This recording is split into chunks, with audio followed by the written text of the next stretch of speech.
Desde tiempo inmemorial, los sabios de la humanidad teorizaron sobre las posibles formas de la Tierra.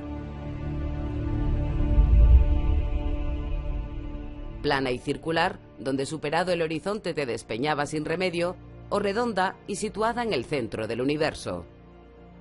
En el siglo IV a.C., el filósofo griego Aristóteles afirmó que nuestro planeta era una esfera, y 2 siglos después, otro científico griego, Erastótenes, hizo un cálculo aproximado del perímetro de la Tierra. Pero nadie había viajado alrededor del mundo para demostrar esas teorías.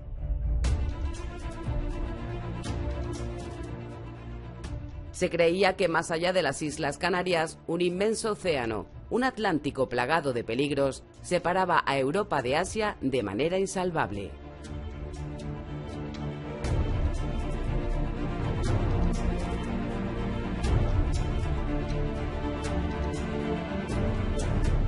La ruta de la seda, que unía comercialmente Asia con Europa, fue durante siglos el camino más transitado entre los 2 continentes.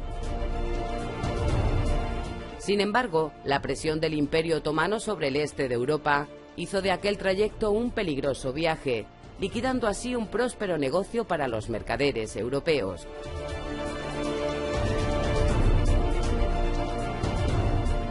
Solo quedaba buscar una ruta marítima por el inhóspito y desconocido Atlántico.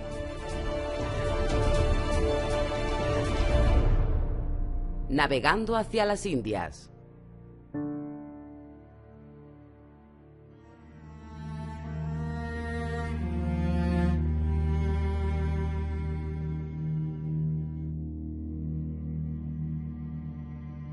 En el año 1453, el sultán turco Mehmed II tomó la ciudad de Constantinopla, acabando así con el milenario Imperio Romano de Oriente. Lo importante de esto es que se corta una ruta comercial que había nutrido de productos como la porcelana o la seda o las especias a Europa. Es decir, se corta la famosa ruta de la seda que conectaba el lejano Oriente con Europa. En la península ibérica, los reinos castellano y portugués estaban inmersos en la guerra de sucesión entre Isabel la Católica y Juana la Beltraneja. En el año 1479 se firma la paz con el Tratado de Alcácovas-Toledo. Este pacto puso fin a la guerra de sucesión castellana, pero también se acuerdan otros temas de carácter internacional. Portugal cede la plena conquista de Canarias para Castilla, también cede la ciudad de Ceuta, pero a cambio será Portugal la única que tiene la exclusividad de llegar hasta China, hasta la India, circunvalando África. En 1488, los portugueses alcanzaron el Cabo de Buena Esperanza. Solo era cuestión de tiempo la consolidación de una ruta por mar entre Portugal y Asia. Tal vez, tras este descubrimiento, el rey portugués renunció a financiar el proyecto de un cartógrafo genovés que propuso una ruta alternativa para alcanzar Asia: navegar hacia el oeste cruzando el Atlántico.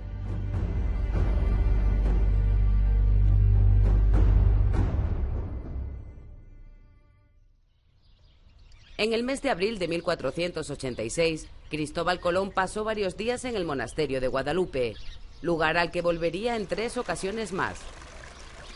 Iba camino de la corte castellana en busca del apoyo que no había recibido en Portugal.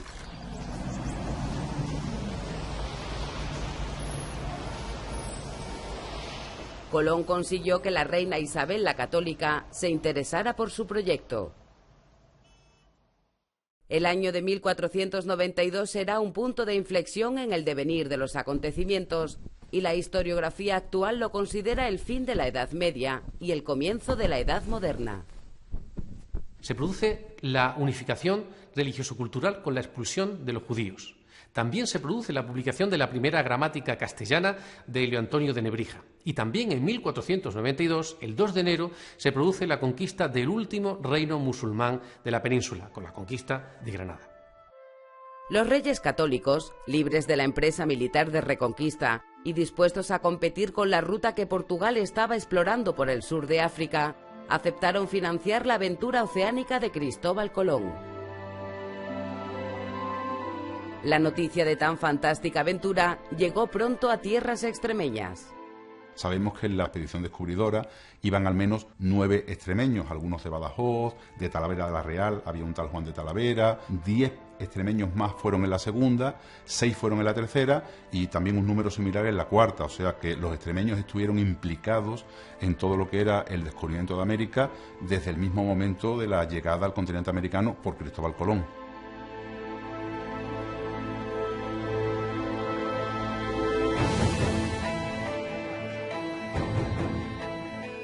Esos extremeños formaron parte de la tripulación compuesta por 90 hombres. El primer viaje partió de Palos de la Frontera el 3 de agosto de 1492, con las carabelas Pinta y Niña y con la nao Santa María. Aquellos hombres se aventuraron hacia lo desconocido, pues los datos que Colón manejaba sobre la Tierra eran erróneos.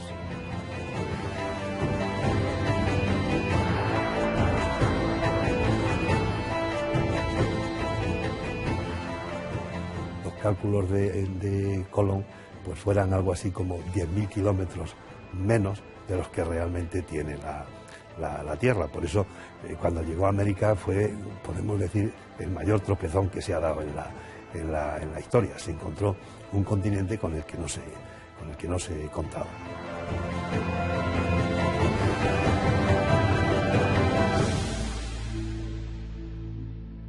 La idea de Colón parece que la forma de la Tierra, según él, era una especie de cono, en donde la zona tropical estaría justamente en la base y en la cima, pues algo así como el paraíso. Colón pretendía llegar hasta Japón, pensando que este territorio era parte de la India.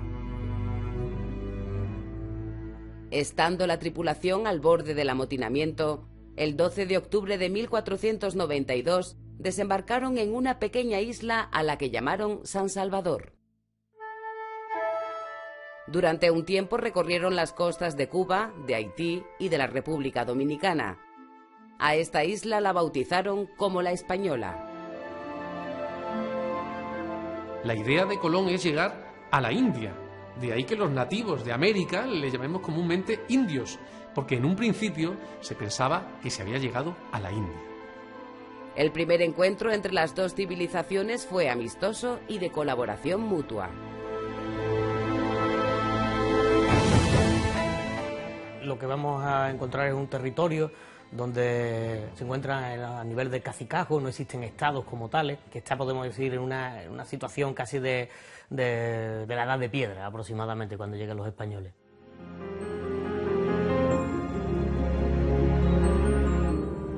A principios de 1493, Cristóbal Colón decide regresar a Castilla.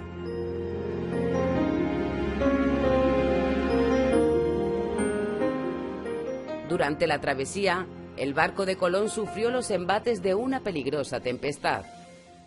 Asustados, los tripulantes de la Niña hicieron el voto colombino, una promesa religiosa que consistía en peregrinar al monasterio de Guadalupe y a otros lugares santos si salían vivos de aquella situación.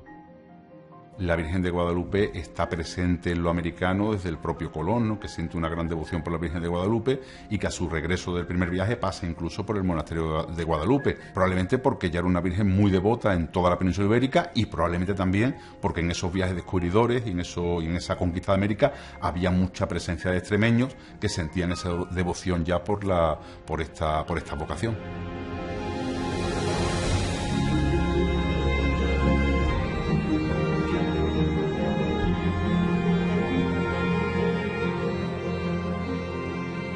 Además de pasar en 1493 a cumplir con su promesa y dar gracias a la Virgen por haber sobrevivido a la terrible tempestad, volvió una vez más en 1496, cuando regresaba de su segundo viaje a las Indias. En aquella ocasión le acompañaban dos nativos, Cristóbal y Pedro, que fueron bautizados en la pila que hoy se encuentra en la fuente de la Plaza de Santa María.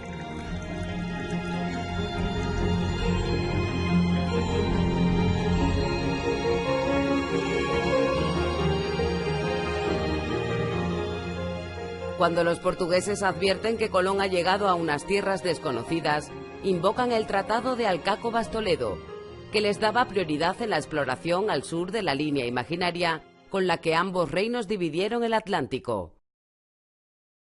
Se llega a un nuevo acuerdo y Portugal tendrá exclusividad sobre las tierras que se descubran a 100 millas del archipiélago de Cabo Verde. Pero ahí solo hay agua. Evidentemente se está haciendo un reparto de un territorio absolutamente desconocido, una terra incógnita que aparece en la cartografía de la época. Por lo tanto, exige una revisión de ese documento y esa revisión se produce en 1494 en el llamado Tratado de Tordesillas. Lo único que se hace es que se amplía de 100 millas hasta 370 millas. Esa ampliación, hecha con total desconocimiento del territorio, permitiría que en un futuro Portugal disponga de una gran extensión geográfica a la que llamarán Brasil.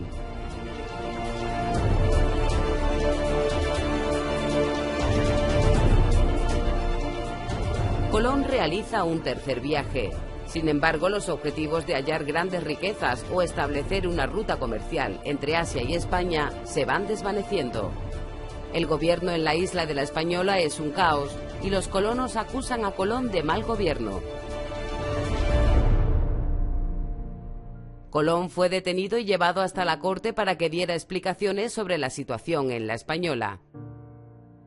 La factoría colombina había sido un verdadero desastre y la colonización americana estaba fracasando hasta el punto que los propios reyes se plantean la posibilidad de abandonar el territorio americano. La falta de actitudes de Colón para gobernar aquello. Entonces se encontró con unas amplísimas facultades que él va a manejar y que llega un momento en que se genera enemigos y al mismo tiempo la corona ha visto que ha concedido demasiadas prerrogativas al almirante. Y en ese momento deciden nombrar al comendador de Lares, Fray Nicolás de Obando, para que comande una gran armada colonizadora al Nuevo Mundo, ¿no? Digamos, confían en Nicolás de Obando, que había sido preceptor del príncipe Don Juan y que era una persona de su absoluta confianza, para que resolviera la situación que se estaba dando en las colonias americanas. Y lo resuelve con solvencia.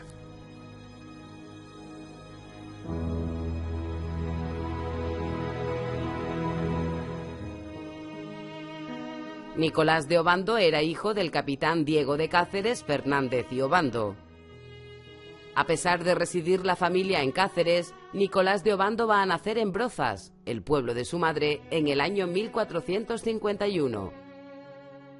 En aquella época posiblemente en casa de las madres se trataba mucho mejor que en casa de las suegras y por lo tanto ella decide venir a dar a luz aquí a su palacio, al palacio donde estaba su familia, que se encuentra en la localidad, que es el Palacio de los Flores.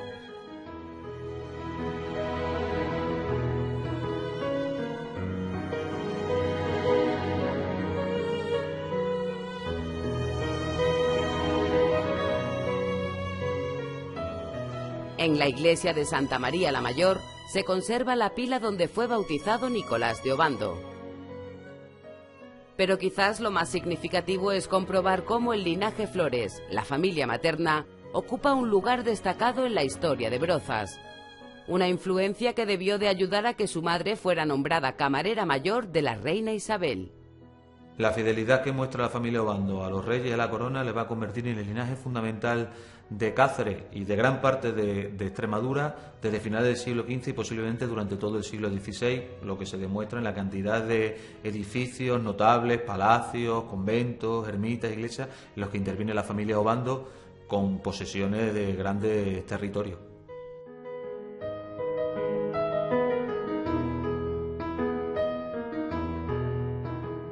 El símbolo que representaba el poder de la familia Obando es el palacio que construyeron en Cáceres, conocido popularmente como Palacio de las Cigüeñas. Es un edificio equilibrado del que destaca su torre, mucho más elevada que las del resto del conjunto monumental, debido a que cuando la reina Isabel la Católica mandó desmochar las torres cacereñas, hizo una excepción con esta que entonces se estaba construyendo. Era el privilegio que la reina le otorgaba a su fiel capitán Diego de Obando, que siempre luchó por los intereses de los reyes católicos y al que también nombró miembro de su Real Consejo.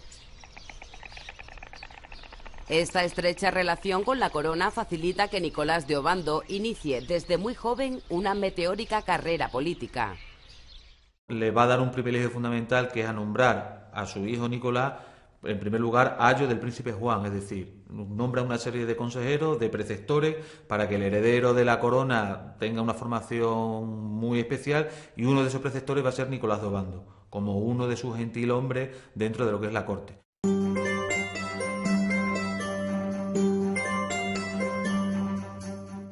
Obando también ingresó muy joven en la Orden de Alcántara y desde 1495 ostentaba el prestigioso cargo de comendador de Lares. El prestigio y los méritos que acarreaba el nombramiento de comendador de Lares se suponía que era como un escalón inicial de entrada a una dignidad mayor dentro de la orden, como era la de comendador mayor. Hay que tener en cuenta que Obando no es un caballero desde el punto de vista militar, sino mucho más bien desde el punto de vista religioso. Es decir, él toma los hábitos y por lo tanto se va a convertir en una persona muy austera. Un trágico acontecimiento en la familia real va a condicionar el futuro profesional de Nicolás de Obando.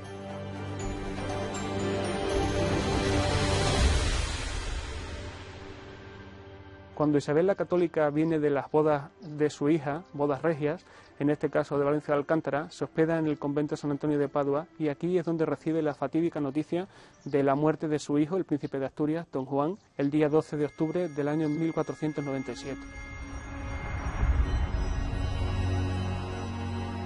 En ese momento los reyes estaban planeando hacerse con el control de las órdenes militares. Por ello necesitaban tener información de las propiedades de la Orden de Alcántara. Será Obando, a quien tras la muerte del príncipe Juan nada le ata en la corte, el encargado de realizar este delicado trabajo como visitador general. Nicolás de Obando se convierte en uno de los visitadores más firmes y más duros de toda la Orden de Alcántara, porque tiene continuos enfrentamientos en esas visitas a los diferentes municipios con órdenes religiosas, como por ejemplo los franciscanos. Hace una descripción muy clara de cómo se encuentran las obras de todas las iglesias, de las necesidades que tiene la orden, y evidentemente eso le genera un gran prestigio dentro de lo que es la orden militar.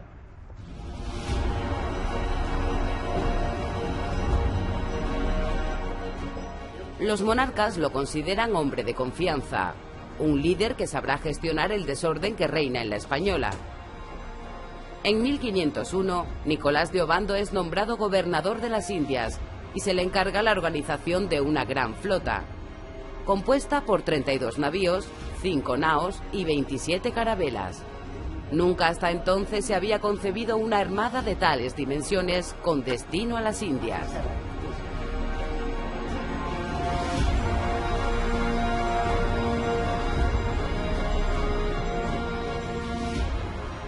Es la primera gran empresa colonizadora. Van 1.200 pasajeros y se trasplanta un trocito de España a América, porque van de todo, van todo tipo de profesionales, van labradores, van nobles, van hidalgos, van eclesiásticos.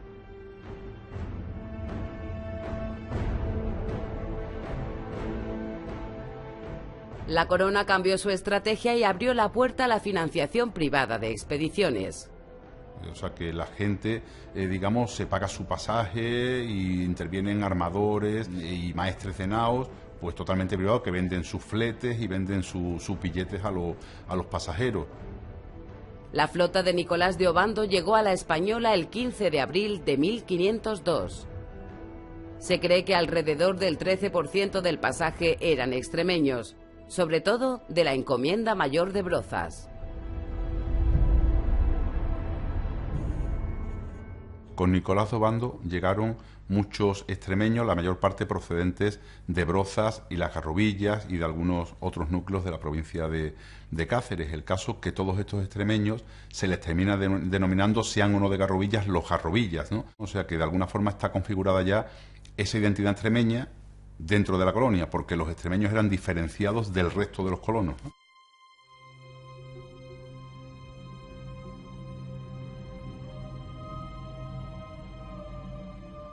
Los Garrobillas llevaron consigo sus costumbres y tradiciones populares y trasladaron con ellos la devoción a la Virgen de Altagracia, patrona de Garrobillas de Alconétar.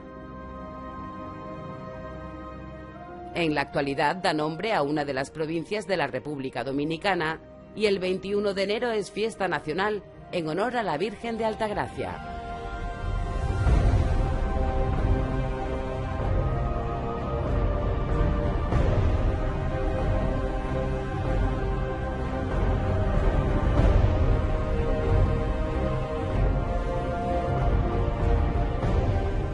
La devoción a la Virgen de Altagracia se remonta a la Reconquista cristiana y está íntimamente ligada a las órdenes militares.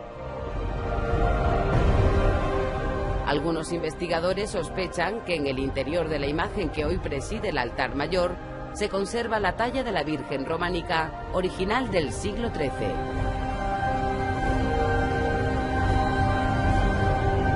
La llegada de Nicolás de Obando a la isla española supone la edificación del Hospital de San Nicolás en Santo Domingo. Se le hace una capilla cuya primera vocación es la de Virgen de Altagracia y por eso pensamos que esta sería la célula original de la que parte el culto de Altagracia en América.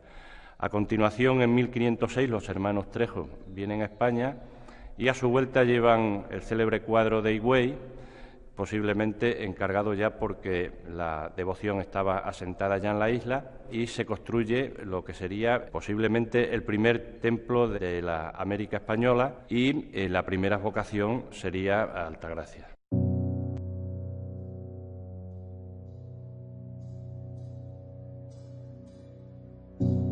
En los años siguientes, más de 40 vecinos de Garrovillas de Alconétar se embarcaron en la aventura indiana.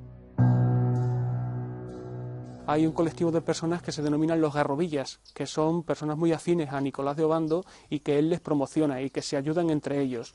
En unos casos se les ve positivamente como personas que son capaces de lograr todo lo que se proponen y en otros se les considera negativamente, siendo un modelo como de mafia o de influencias.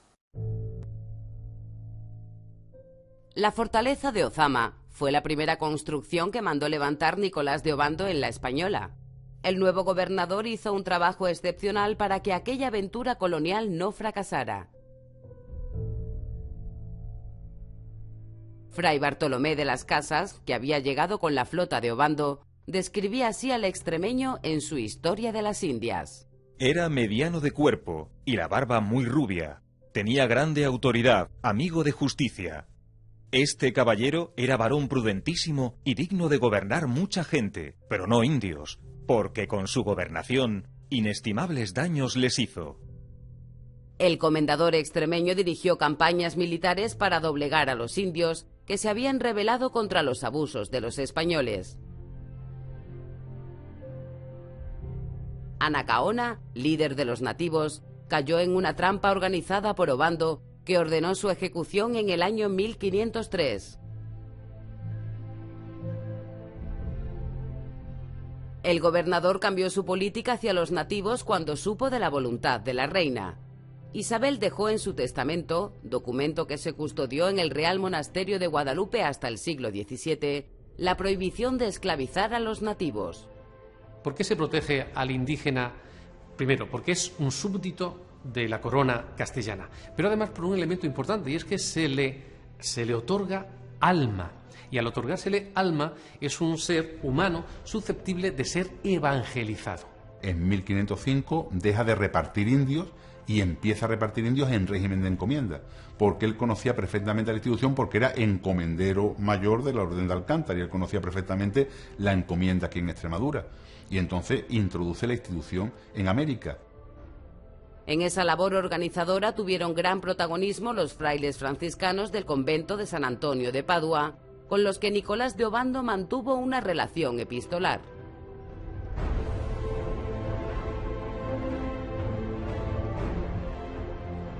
Nicolás de Obando utiliza el modelo administrativo de los conventos y también el modelo administrativo de las encomiendas para organizar lo que es la explotación en el Nuevo Mundo. En este caso se va a utilizar la evangelización y con los franciscanos se va a intentar vertebrar el territorio para que esté cohesionado y sea más fácil de administrar.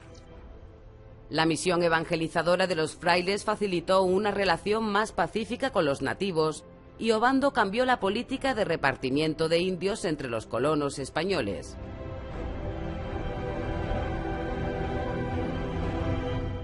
La diferencia entre un repartimiento y una encomienda en régimen de repartimiento estaba clara. El repartimiento era un simple reparto de indios sin ningún contenido jurídico. En cambio, la encomienda significaba un reparto de indios a cambio de una contraprestación. Se suponía que el español recibía unos indios y a cambio el indio recibía una educación en valores cristianos y unas atenciones.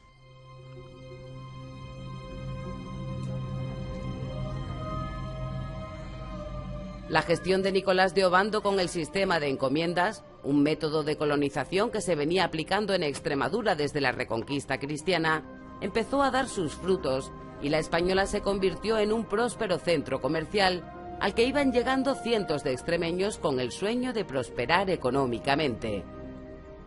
En este caso, el perfil de las personas que promociona Nicolás de Obando son personas que van a hacer la conquista de América, son personas que van a obtener beneficios en la empresa americana. Son esa antigua nobleza de espada venida menos por las crisis económicas, y entonces esto va a hacer que consideren y que consigan otra vez fortuna en América. Pronto tuvo su repercusión económica en Extremadura con el retorno de algunos colonos que habían viajado con Nicolás de Obando. Es el caso de Francisco de Lizaur.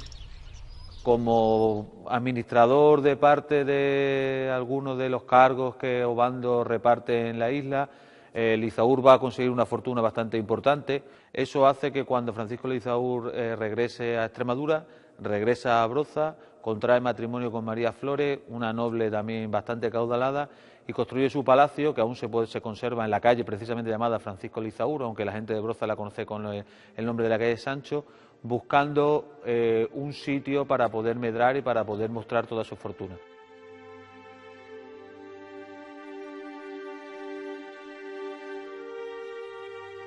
Otro testimonio del poder económico y social que alcanza Francisco de Lizaur es la tumba que mandó construir en el interior de la iglesia parroquial de Brozas. El sepulcro se diseñó para albergar los cuerpos del matrimonio y alcanzar así, juntos, la vida eterna. Posiblemente lo más curioso de esta historia es que de la unión del apellido Flores y del apellido Lizaur va a surgir el apellido Flores de Lizaur, un linaje que se va a extender por Brozas hasta nuestros días, porque aún hoy hay varios miembros de una familia que se apellidan precisamente Flores de Lizaur, por lo tanto podemos asegurar que es un apellido netamente broceño o brocense.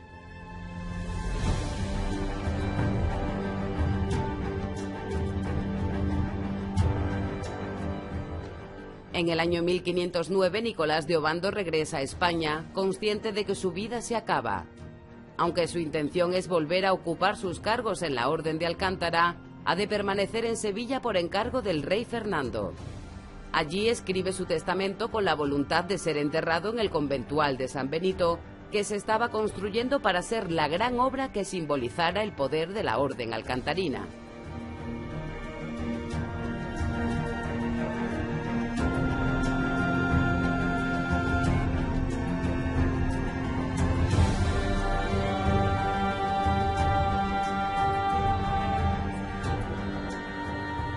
Obando también hizo fortuna, con la que financió su sepulcro en uno de los laterales de la iglesia del conventual.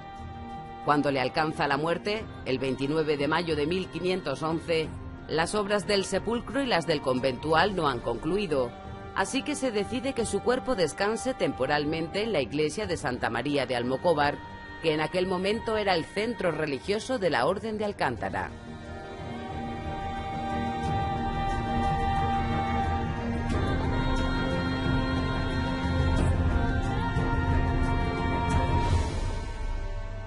Nunca trasladaron los restos de Obando a la capilla de San Benito. ¿Qué sucede?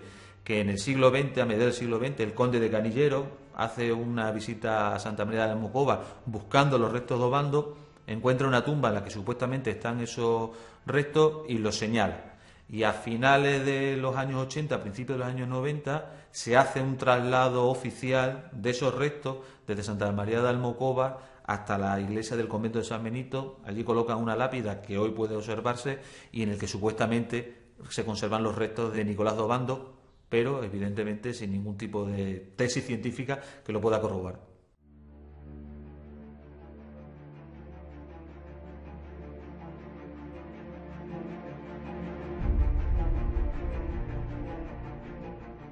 La ceremonia de traslado de los huesos de Obando de Santa María de Almocóvar a San Benito de Alcántara está muy relacionado con la revitalización que de las órdenes militares hace don Juan de Borbón, el conde de Barcelona, padre del rey Juan Carlos, que visita precisamente el conventual de San Benito de Alcántara y se hace toda una ceremonia relacionada con la traída de los huesos de Obando, precisamente para, por decirlo de algún modo, poner en valor la figura de Obando como gobernador de la isla española y sobre todo como uno de los personajes más importantes que ha tenido la Orden de Alcántara a lo largo de su historia.